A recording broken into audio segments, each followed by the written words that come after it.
We've all heard of these facts and stories before. People that have led armies, created masterpieces, and changed the world when they were like 17 years of age. And it feels like the people busting out on our screens with millions of dollars are just the modern format of that, powered by social media. But actually, none of it matters. Not a single bit of it. You know how every once in a while you get a video pop up on your feed of like a 7-year-old that is a math or chess prodigy, and you almost feel instinctively bad that you're not that good at that thing, even though, and that may be a bit of a generalization, but I feel like the vast majority of people don't particularly enjoy math. So why should we care that we're not good at something that we don't care about? That's point number one. The second point is that, well, the term prodigies don't even really exist in reality. In the book Outliers, Malcolm Gladwell talked about how the people that we might perceive as geniuses or amazing in that particular thing seem to be born that way. Must be nice to have all of these gifts and talents and having nothing of work to do with them. Well, that's not really accurate. Take for example Bill Joy, a programming legend in the olden days. While other people had to wait their turn in order to process whatever program code that they had, he had free access to one of the most advanced computer facilities in the world in his college to do and use however much he liked. Bill Gates, from a well-off family that had a very prestigious college as well, that had a free access terminal to one of the most powerful computers at the time that he could also pour thousands of hours into and develop his skill as much as he wanted to without restraint. You see a pattern here? Oh, it was also one of few in the entire world at the time. What I'm saying is, sure, maybe there is some biological innate brain wiring that we might call talent, but I'd wager that a much bigger factor of that is having thousands of hours poured into something and an environment that very much welcomingly supports it, rather than magic fingers that lets you master anything that you touch. So the people that we're talking about here, I won't mention names, but you know who they are.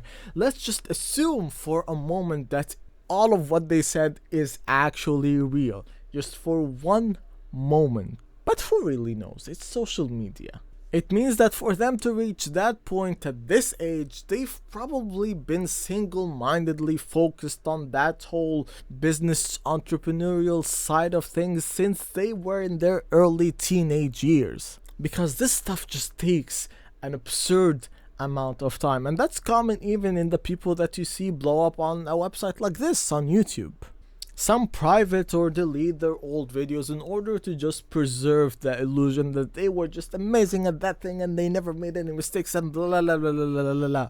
Even though that's not the case, and the main point that I'm going here with this is that nothing in life is free. Nothing. The wealth that they got, again, if was at the price of many things and they just thought that the trade for it was worth it, or they didn't even really think about it then. If you spend years chasing nothing but business and material success, other areas in your life are bound to suffer. There's just no escaping it. Family time, emotional development, hobbies, a social life, exploring your own self and having some alone time.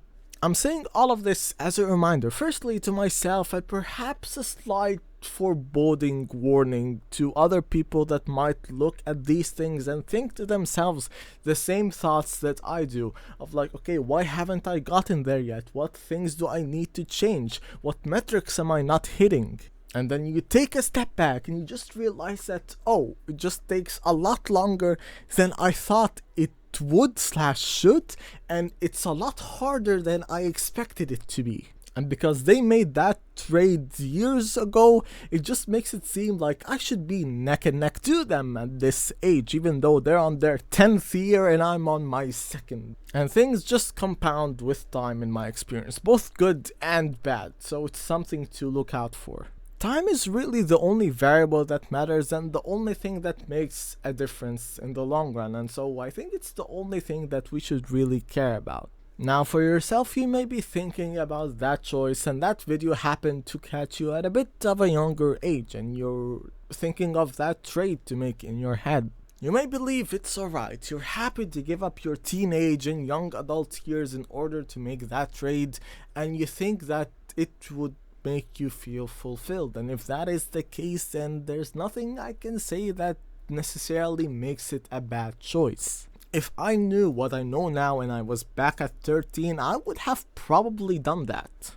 In my case, I didn't even believe that this was an opportunity that I could go after in the first place, so I never did. But like I said, nothing in life is free. Because I've had once or twice that I've talked to people that had incredible material success, but they clearly were just not rounded characters.